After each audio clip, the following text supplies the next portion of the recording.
Walking slow down my own street. Strangers smile when our eyes meet. Doesn't matter at all. Welcome to the Kindness Matters podcast, a show that celebrates the powerful truth that kindness can change the world. Every week I aim to shine a light on people and organizations making a positive difference in their communities, proving that compassion, empathy, and connection still thrive, even in challenging times. This podcast is about more than good stories, though. It's about real impact. Through heartfelt conversations, inspiring acts, and everyday examples of humanity, the Kindness Matters podcast invites listeners to rediscover the power of kindness as a force for healing, growth, and genuine connection. If the message of this show resonates with you, please share it with your friends and family. Each share helps spread the light a little further, because when it comes to kindness, the ripple effect is limitless. Voice of the crowd. I see neighbors helping. Hey, hello, and welcome everybody to the Kindness Matters podcast.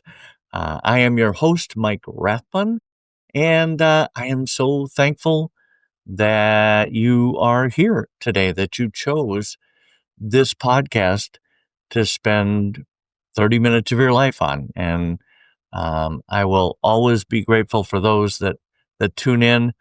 And you know what? If you hear something in this episode that speaks to you, that moves you, feel free to share it with friends and family and coworkers and the guy down at the bodega.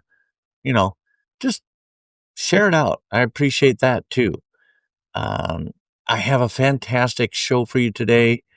My guest today is Stefan Palmer, and he is the founder and CEO of youth empowerment nonprofit Youth on Fire, Inc., an organization committed to empowering youth, strengthening families, transforming communities, with a deep conviction that every young person carries a spark of potential, and community support to help youth ages 9 to 18 grow academically, spiritually, and emotionally.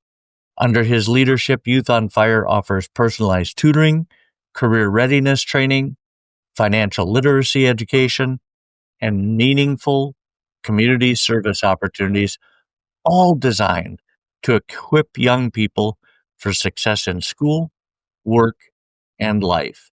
In today's conversation, Stefan shares how kindness, compassion, and community connection aren't just ideals. They're practical tools for uplifting youth, rebuilding families, and renewing hope in neighborhoods that too often get overlooked. Welcome to the show, Stefan. Thank you for having me, Mike. How are you today? I am awesome. I am very good. It's cold already where Yes, it I'm. is. I'm in Minnesota, so it's like woke up this morning to like single digit temperatures, right? Not ready for that. I'm not Too ready. early. Too early, yes. So Stefan, talk to me a little bit. What inspired you to start Youth on Fire? And what was the central mission driving your work with young people? Well, Youth on Fire was birthed out of a series of concerts that we did in Hartford, Connecticut. We did about 3 concerts to give back to the community that gave back to me and my family. In the process of doing these concerts, the children were telling myself and the other artists things that were bothering them mentally, educationally, family-wise, community-wise. And we were just collecting the information, really didn't know what to do with it. And I want to say the 5th concert we did, Miss Matthews from Urban League came to the concert with some of the kids from the Urban League program.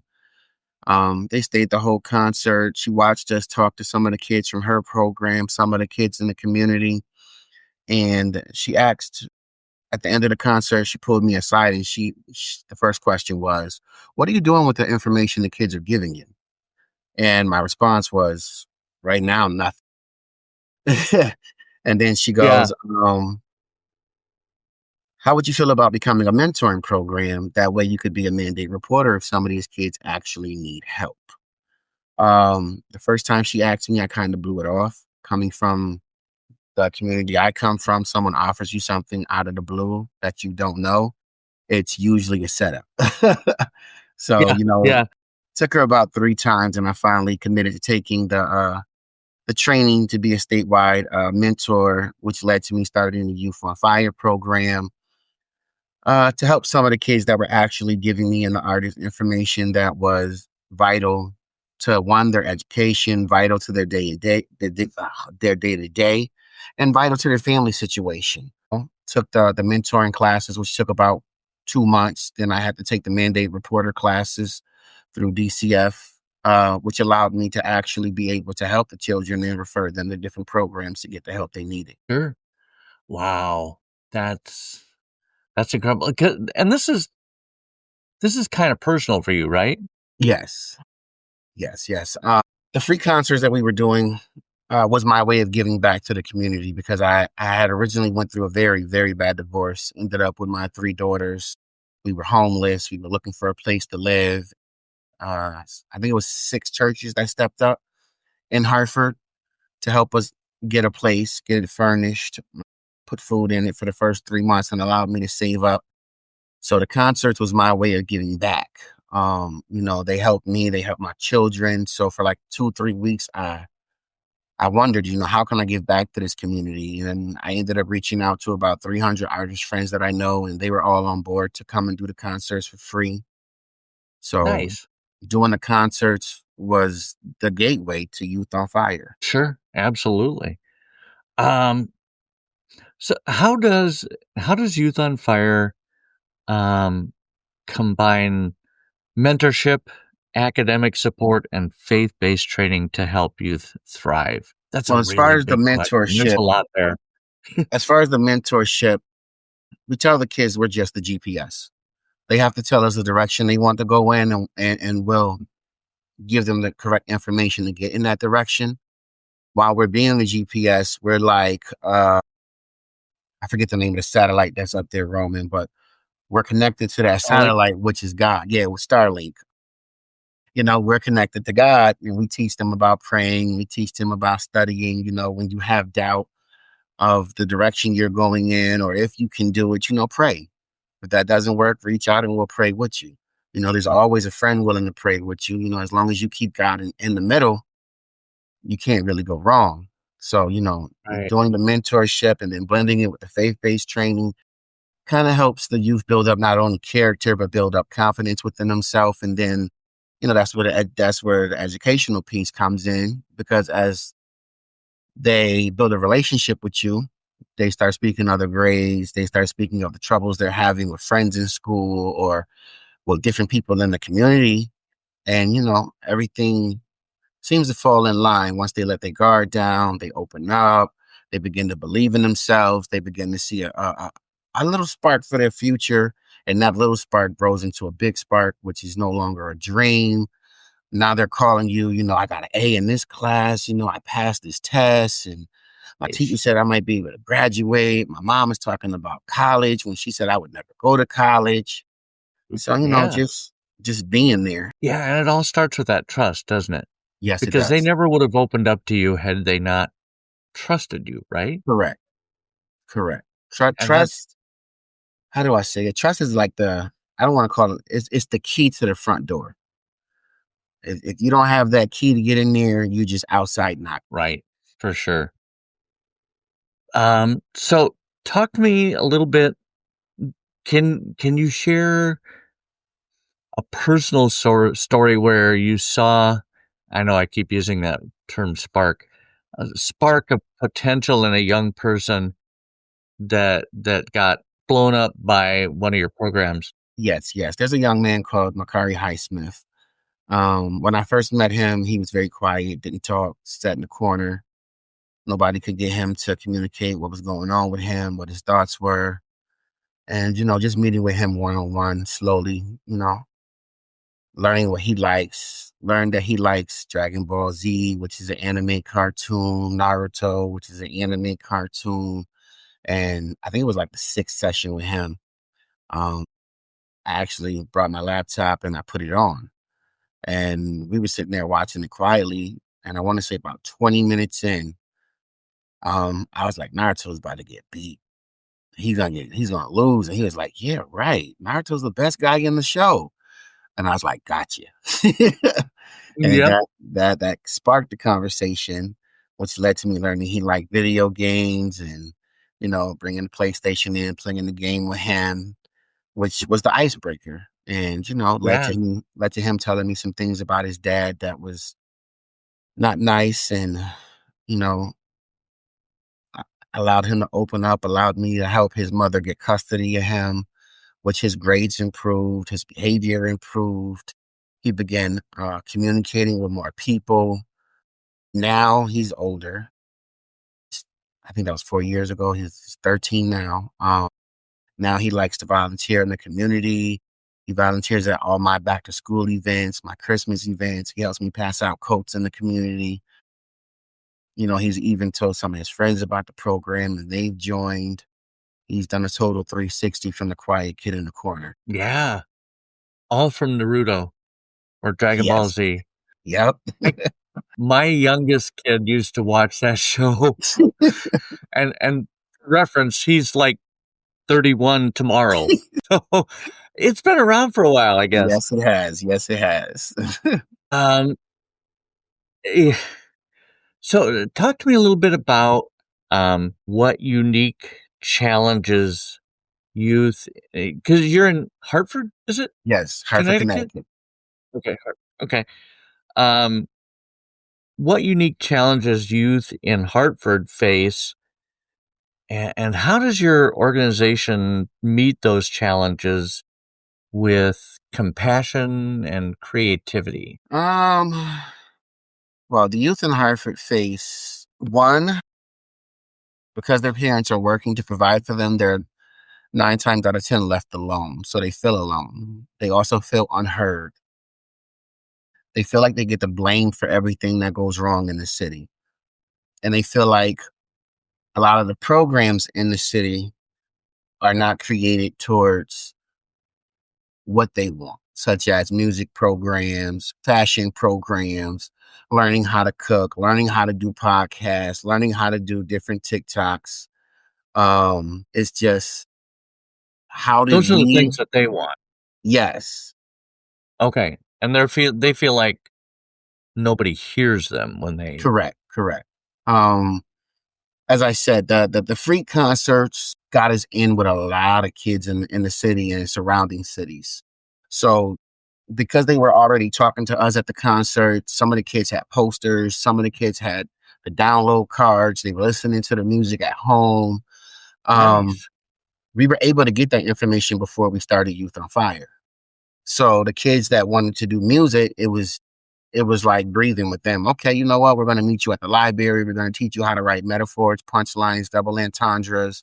We're going to teach you how to take one word and use it in 3 different ways to stretch 116, which is 4 words 4 times for 16 bars. Okay.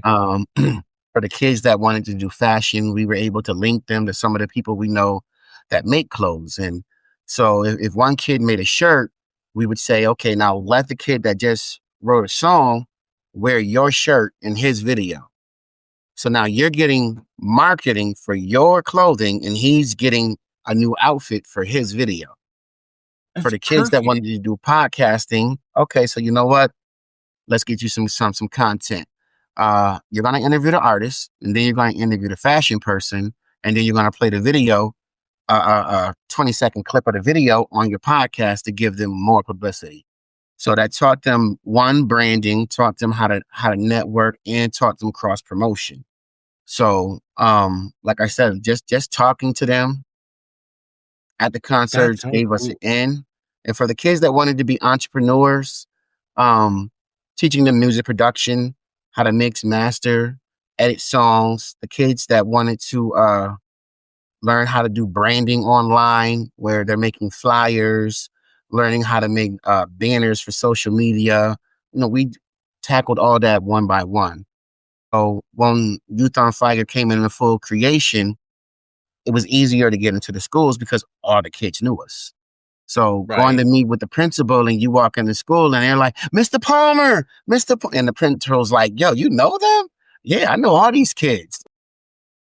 Yeah. So it was easy to get Yeah. into the school with the youth program. And then once we got into the school, the schools went after grants, which allowed us to broaden the program. So we went from recording music on one laptop to the school, reaching out to the University of Yukon and getting Apple laptops. So we went from one laptop to, I think it was 5 desktop Apple computers that we were able Wow. to set up in different corners of a room and teach the kids how to record and market. And then another school, Global Academy, they set up a media center where kids could record music, shoot podcasts, and shoot little commercials. So, the kids saw the growth and the parents saw the growth. And then once the school saw the growth, it was like the community was falling in place. So it was like they say things come in threes, but for us, it came in like tens.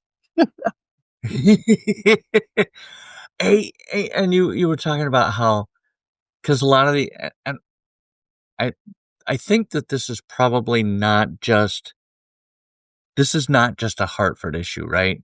This Right. is probably any major city in the Correct. US where you've got two parents working and the kids are left to their own devices, right? And maybe they're angry, maybe they're alone, maybe they're all of these different negative things, maybe. So what a great way to reach out and to try and change lives. Correct. Correct. Well, I mean, the focus is So what just type talk to me a giving little the bit about the go ahead. focus is the focus is more or less giving the youth someone a space where they feel heard and seen.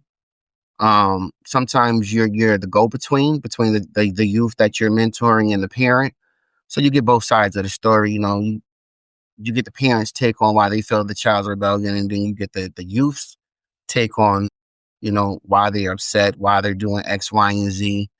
And I think the struggle in all of that is learning how to paraphrase it to where, one, the parents don't get upset at the youth, and two, the youth doesn't stop trusting you.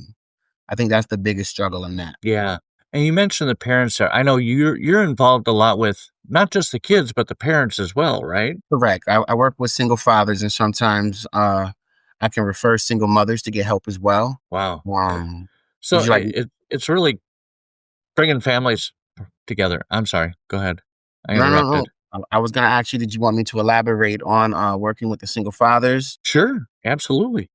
Working with the single dads, refer them for life coaches so that they can work on themselves first. A lot of the fatherhood programs, you go in, you talk, you eat, you go home. You really don't work on self improvement. It's great to feed a dad. It's great to give him a release, but unless that person is really working on change and seeing where they need to grow, it's going to be a repeated circle. So that's where the life coach comes in. We also help them with job readiness skills, learning how to write resumes, cover letters. We help them understand how to process court documents, whether for visitation, child support, or filing for some type of custody. We also have a program with the cosmetology school out here in East Hartford where if a father has a job interview and can prove he has a job interview, they will do his cosmetics for the interview, give him a haircut, make sure he looks presentable. And then we have a different Well, relationship with Men's Warehouse where, if I present the proof they have an interview, they will give them a suit. So back to Youth on Fire for a sec. How has community engagement and service shaped the lives of youth involved in your organization, and why is that important to your overall mission? what I think is it's important because you have to remember they are the future leaders. Let's start there first. So if we allow them to Yes. be misguided or misled, what will the future hold? So coming on board, helping them in the direction they want to grow in, the direction they want to lead in, showing them how to advocate, showing them how to mentor, showing them how to be entrepreneurs, showing them how to effectively communicate with an adult or another youth is very important.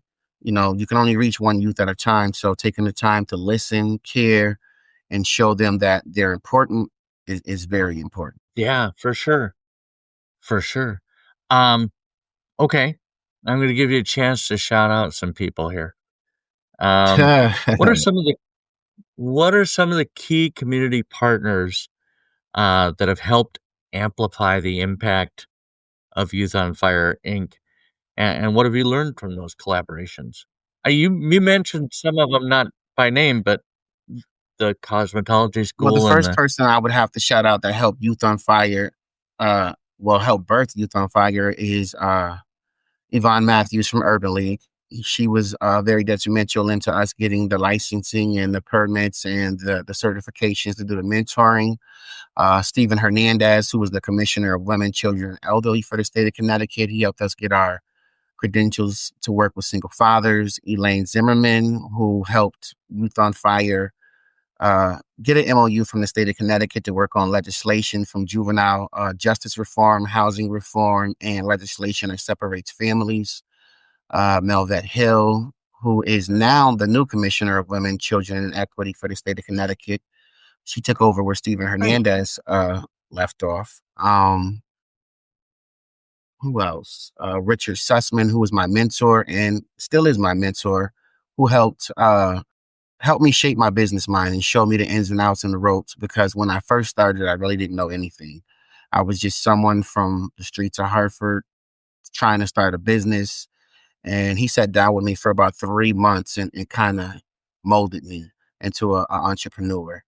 My children, they were one of the biggest reasons I wanted to do Youth on Fire, to leave a legacy, to show them that it could be done.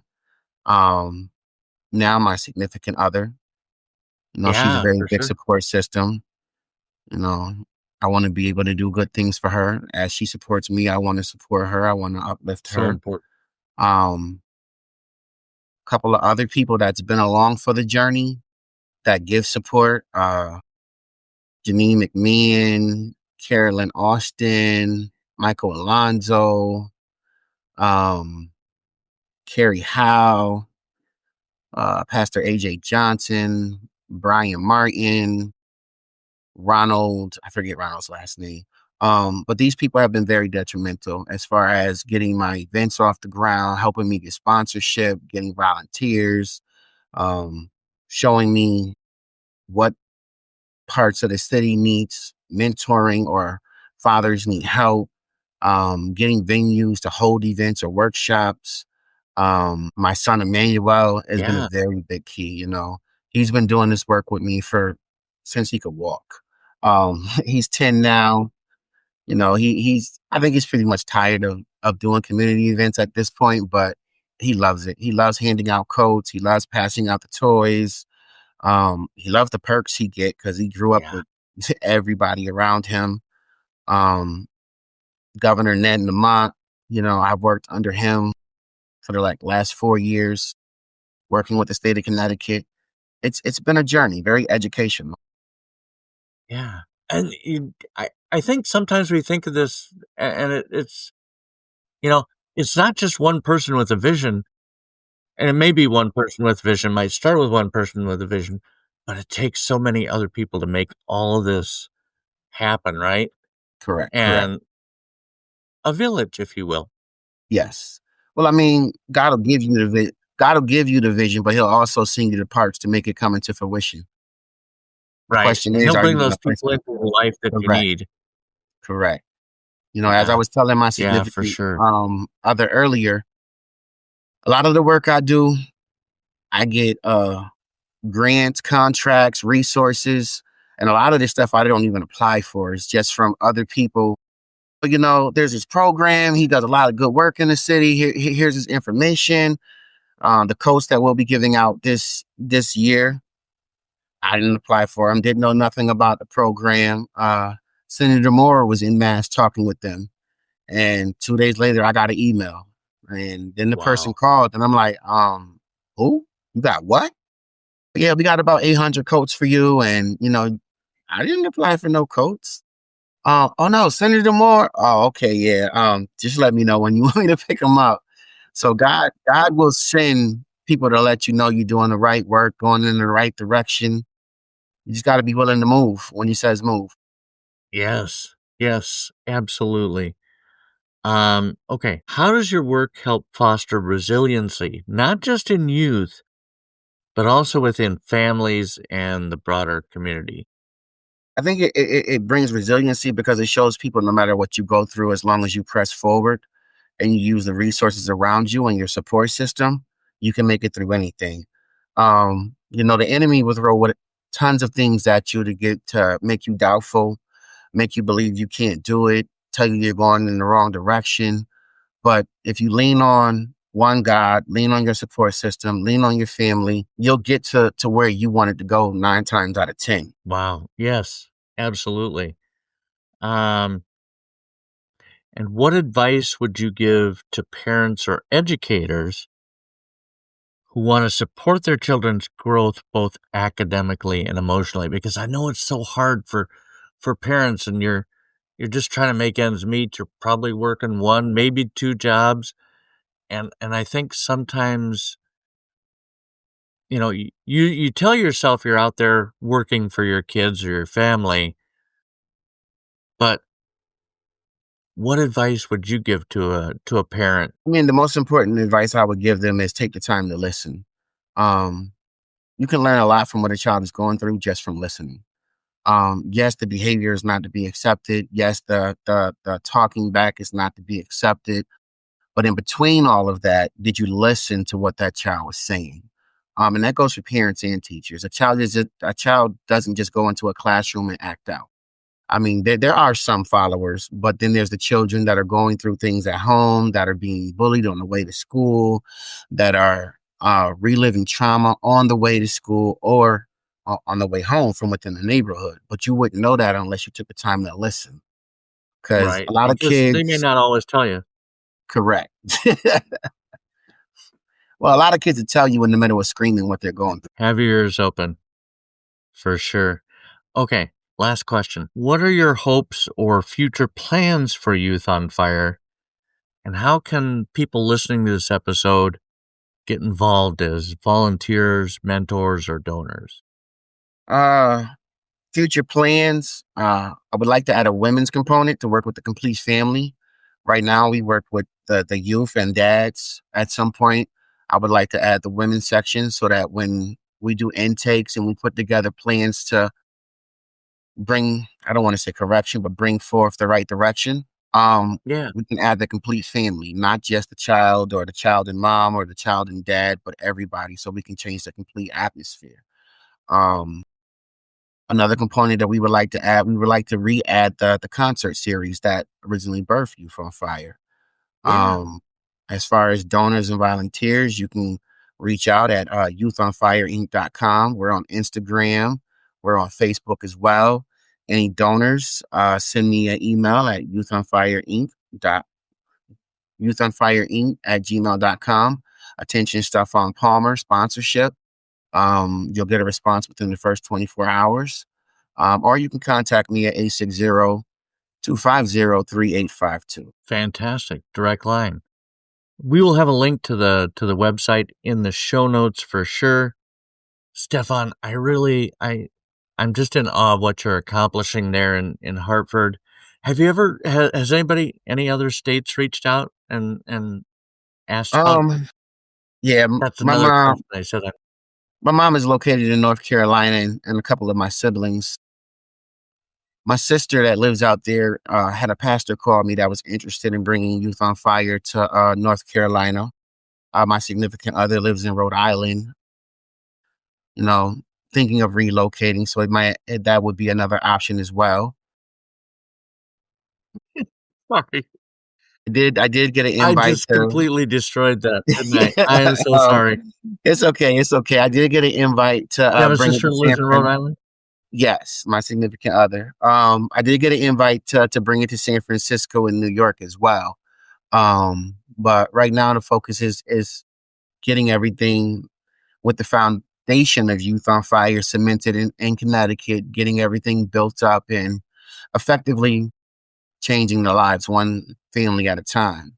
We've gotten about 12 state citations from different governors.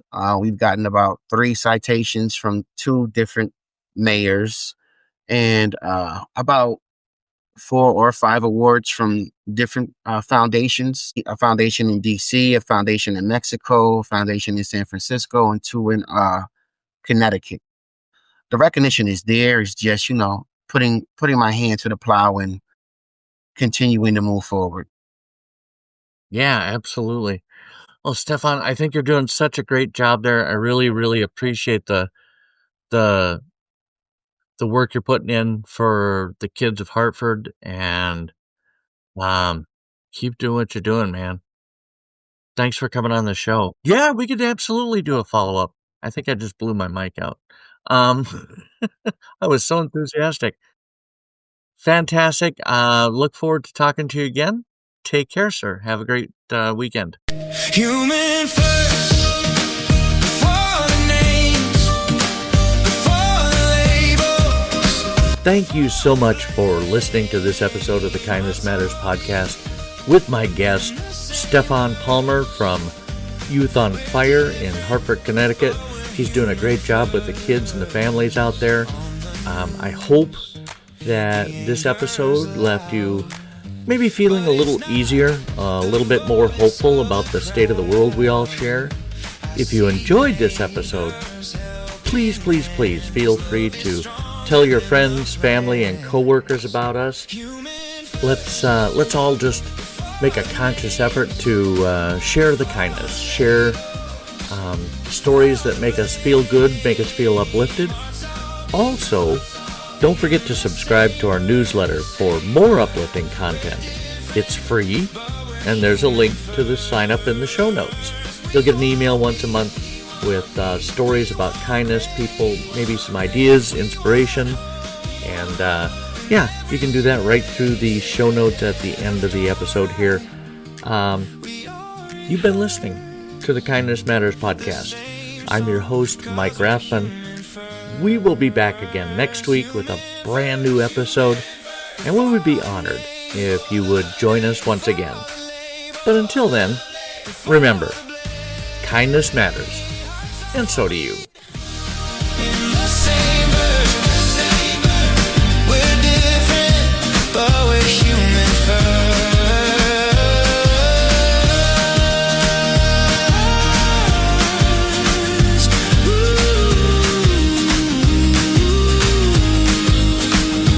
When the world feels torn apart, love still lives in every heart.